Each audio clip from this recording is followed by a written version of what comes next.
కాంగ్రెస్ పతనమే. ఇప్పటికిప్పుడు ఎన్నికలు జరిగితే బీఆర్ఎస్దే ఘన విజయం. కాంగ్రెస్ ఏడాది పాలన పైన ప్రజల్లో అసంతృప్తి. గత బీఆర్ఎస్ పాలనే 100 రెట్లు నయం అనే అభిప్రాయం. రాష్ట్రంలో ఇప్పటికిప్పుడు ఎన్నికలు వస్తే కారుకే ఓటు. గల్లంతు. వచ్చేది 21 సీట్లే. 87 సెగ్మెంట్లలో బీఆర్ఎస్ గెలుపు ఖాయం. ప్రతిపక్ష పాత్రలో బీజేపీ పూర్తిగా వైఫల్యం. ముఖ్యమంత్రిగా మళ్ళీ కేసీఆర్కే జనం ఓట్లేసిరు. జాతీయ మీడియా సంస్థ ఒక సర్వే చేస్తే ఆ సర్వేలో ఉన్నటువంటి అంశాలు ఇవి. ఇంకో ఇప్పుడు ఎక్కడెక్కడ ఎట్టటుంది సర్వే రిపోర్టు ఒకటి బయట పెట్టింది నమస్తే తెలంగాణ. ఏంటిది అంటే ఇప్పుడు మొత్తం జిహెచ్ఎంసీ పరిధిలో మొత్తం ఉన్నటువంటి సీట్లు 25 సీట్లు జిహెచ్ఎంసీ పరిధిలో. ఇప్పుడు 2023లో కాంగ్రెస్ పార్టీ గెలిచింది 1.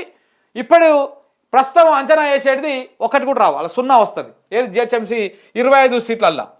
అదే బీఆర్ఎస్ పార్టీకి జిహెచ్ఎంసీలో ఇప్పుడు గెలిచింది 16. ప్రస్తుతం అంచనా ప్రకారము ఆ సర్వే చేసినటువంటి సంస్థ అంచనా ప్రకారము 17 సీట్లు వస్తాయి. ఒక స్థానం పెరిగేటువంటి అవకాశం కనపడతా ఉంది. బీజేపీ 1 గెలిచింది, మళ్ళీ కూడా ఆ 1 గెలుస్తుంది. అది కూడా గోషామహలే అయి ఉంటుంది. ఇక ఇతరులు చూసుకుంటే అంటే ఎంఐఎం ఉంది ఇందులో. ఈ ఎంఐఎం ప్రస్తుతానికి 7 గెలిచింది. మళ్ళీ ఇప్పుడు ప్రస్తుత అంచనా ప్రకారము 6 నుంచి 7 గెలిచేటువంటి అవకాశం ఉన్నది. ఉత్తర తెలంగాణ అంటే ఇటు చూసుకుంటే కరీంనగర్, ఆదిలాబాదు, నిజామాబాదు, మెదకు ఈ బెల్ట్ అంతా కూడా ఉత్తర తెలంగాణ కిందకే వస్తుంది. వరంగల్లో సగం భాగం కూడా. సో ఇట్లా ఈ ఉత్తర తెలంగాణలో ఉన్నటువంటి 51 స్థానాల్లో 51 అసెంబ్లీ స్థానాల్లో ఇప్పుడు ప్రస్తుతానికి కాంగ్రెస్ పార్టీ గెలిచింది 33 స్థానాలు గెలిచింది. 33 స్థానాలు ఉత్తర తెలంగాణలో కాంగ్రెస్ పార్టీ గెలిచింది. ఇదే 33 స్థానాలల్లో ఇప్పుడు ఎన్నికలు జరిగితే ఆ సంస్థ లెక్క ప్రకారము 7 నుంచి 9 స్థానాలు మాత్రమే గెలిచేటువంటి అవకాశం కనపడతా ఉంది. ఇదే బీఆర్ఎస్ పార్టీ 51లలో ఇప్పుడు ప్రస్తుతానికి 10 గెలిచింది. ఇప్పుడు దాంట్లో ఇప్పటికిప్పుడు ఉప ఎన్నికలు జరిగితే 28 నుంచి 38 గెలిచేటువంటి అవకాశాలు స్పష్టంగా కనపడతా ఉన్నాయి. బీజేపీ 7 గెలిచింది. ఈ 7 5 నుంచి మళ్ళా 7 గెలిచేటువంటి అవకాశం ఉంది. బీజేపీ ఓటు బ్యాంకు ఉత్తర తెలంగాణలో కొంత నిశ్చితంగానే ఉన్నది. ఇక ఇతరులు 1 గెలిచిర్రు, మళ్ళీ తర్వాత 5 మాత్రం గెలిచేటువంటి అవకాశం కనపడతలేదు. దక్షిణ తెలంగాణ చూసుకుంటే ఈ దక్షిణ తెలంగాణ అంటే ఎవరెవరు ఉంటారు ఇక్కడ? దక్షిణ తెలంగాణ అంటే పాలమూరు జిల్లా ఉంటుంది, నల్లగొండ జిల్లా ఉంటుంది, ఖమ్మం జిల్లా ఉంటుంది. పాలమూరులో 14, నల్లగొండలో 12, 12, 14, 36, 26 ప్లస్ 10 అది ఏది ఖమ్మం. ఇవి ఖమ్మం 10 చూసుకుంటే 36 కొంత మన వరంగల్లోని సగం భాగం వస్తుంది. అవన్నీ కలిపి కూడా 43 నియోజకవర్గాల్లో కాంగ్రెస్ పార్టీ ఇప్పుడు 30 గెలిచింది. కానీ ప్రస్తుతము ఉప ఎన్నికలు ఇప్పటికిప్పుడు ఎన్నికలు జరిగితే 7 నుంచి 12 మాత్రమే గెలుస్తుంది. ఇక బీఆర్ఎస్ పార్టీ 43లో 13 గెలిచింది. ఈ 13 ఇప్పటికిప్పుడు ఎన్నికలు జరిగితే 28 నుంచి 32 స్థానాలు గెలిచేటువంటి అవకాశం ఉంది. ఇక ఇతరు బీజేపీ 1 నుంచి 3 గెలిచేటువంటి అవకాశం ఏది దక్షిణ తెలంగాణ బెల్టులో.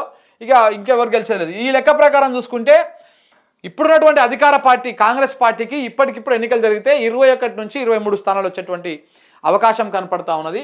బీఆర్ఎస్ పార్టీకి 80 నుంచి 87 స్థానాలు వచ్చేటువంటి అవకాశం కనపడతా ఉందని చెప్పేసి ఒక జాతీయ మీడియా తన సర్వేలో చెప్పింది. ఇక చూడండి, దానికి సంబంధించినటువంటి వార్తనే ఇది. రాష్ట్రంలో ఇప్పటికిప్పుడు ఎన్నికలు జరిగితే బీఆర్ఎస్ పార్టీ మెజారిటీతో గులాబీ దళం తిరిగి అధికారంలోకి వస్తుందని స్పష్టమైంది. తెలంగాణలో గరిష్టంగా 87 సీట్లలో బీఆర్ఎస్ జయకేతనం ఎగరవేయడం పక్కా అని తేలింది. అదే సమయంలో కాంగ్రెస్ పార్టీ అడ్రస్ గల్లంతు కావడం ఖాయమని, ఆ పార్టీ గెలిచేది 21 సీట్ల లోపే అని తేలింది. తెలంగాణలో తాజా రాజకీయ పరిస్థితులు, కాంగ్రెస్ ఏడాది పాలన పైన ఢిల్లీకి చెందినటువంటి ఓ జాతీయ మీడియా సంస్థ ఇటీవల రాష్ట్రంలో సర్వే నిర్వహించింది. ఫిబ్రవరి చివరిలో నిర్వహించిన ఈ సర్వేలో ఆసక్తికర అంశాలు వెల్లడయ్యాయి. కాంగ్రెస్ ప్రభుత్వ ఏడాది పాలన పైన ప్రజలు తీవ్ర అసంతృప్తితో ఉన్నట్లుగా ఇందులో వెల్లడైంది. ప్రజలు బీఆర్ఎస్ వైపు ఉన్నారని, ఆ పార్టీపై సానుభూతి పెరుగుతున్నదని ఆ సర్వే పేర్కొన్నది. కాంగ్రెస్ పాలనతో పోలిస్తే కేసీఆర్ బీఆర్ఎస్ పాలన 100 రెట్లు నయమనే అభిప్రాయం వ్యక్తమైనట్లు ఆ సర్వే తెలిపింది. మార్పు కోసం అవకాశం ఇద్దామనే ఉద్దేశంతో కాంగ్రెస్కు ఓటేశామని, అయితే అది తప్పుడు నిర్ణయంగా తేలిందని ప్రజలు అభిప్రాయపడుతున్నట్టు వెల్లడించారు. జాతీయ స్థాయిలో పేరున్న ఈ సంస్థ దేశవ్యాప్తంగా అన్ని రాష్ట్రాల్లో ఎన్నికల ముందు, సమయంలో, ఎన్నికలు అయిపోయాక ఓ ఏడాది కాలంలో కూడా సర్వేలు నిర్వహిస్తూ ఉంటుంది. నాకు తెలిసి ఇది ఇండియా టుడే సర్వే లెక్క కనపడ ఒక ఇండియా టుడే వాళ్ళు ఇట్లాంటి సర్వేలు చేస్తూ ఉంటారు. మరి వాళ్ళే చేసిన యాక్సిస్ ఇండియా, ఇండియా టుడే ఉంటుంది కదా, అది వాళ్ళు చేసినటువంటి సర్వే లెక్క నాకు అర్థమవుతా ఉన్నది దీన్ని చూస్తూ ఉంటే. చూడాలి మరి ఈ సర్వే నిజమేనా కాదా, ఒకవేళ వాళ్ళు ఎప్పుడు అధికారికంగా వాళ్ళు టెలికాస్ట్ చేస్తారనేది చూసిన తర్వాత కూడా మనం మాట్లాడవచ్చు. ఏదేమైనా వాస్తవ పరిస్థితుల్లో కొంత దగ్గరగా ఉన్నట్టయితే కనపడతా ఉన్నది. అది కాళేశ్వరం పైన కక్ష కట్టి, కాళేశ్వరం పైన కక్ష, కర్షకులకు శిక్ష. తెలంగాణ జీవధార పైన కాంగ్రెస్ సర్కారు కుట్ర చేసింది. ఎత్తిపోసే వీలున్న అక్కస్తో అడ్డుపుల్ల వేసింది. ఉత్తర తెలంగాణ వరప్రదాయిని పరిధిలో రైతులకు మళ్ళీ మొదలైన సాగునీటి కష్టాలు. నీటి నిర్వహణలో కాంగ్రెస్ సర్కారు వైఫల్యమైంది. ఇదే అలసత్వం కొనసాగితే మార్చి చివరి నాటికి 1000 ఎకరాల్లో ఎండుతున్నటువంటి పంటలు ఇప్పటికైనా 20 టీఎంసీలు ఎత్తిపోస్తే ఫలితం ఉండేటువంటి అవకాశం ఉంది. కానీ వాళ్ళు ఎందుకు ఎత్తిపోస్తలేరు? ఒక రైతు చూడు, ఈడ బోరేసిండు, ఈడేసిండు, మొత్తం 6 బోర్లు వేసిండు. సుక్క నీళ్ళు వాళ్ళదంట. ఎకరం భూమిలో 6 బోర్లు తోమిండంట. 6 బోర్లు వేసిండు. 38 గుంటల భూమిలో 6 చోట్ల పొక్కలు పెట్టిండు. సూర్యాపేట జిల్లా గూడెపు కుంట తండాలోని పంటలు పుష్కలంగా పండినాయంట. భూక్యానాయక్ కూరగాయలు సాగు చేసి పంటలు లాభాలు గడించాడు. కాంగ్రెస్ అధికారంలోకి వచ్చినాక పరిస్థితి తారుమారు అయిపోయింది. అవి దానికోసం బోర్లు వేస్తే 6 బోర్లు వేస్తే 6 ఫెయిల్ అయిపోయినాయి.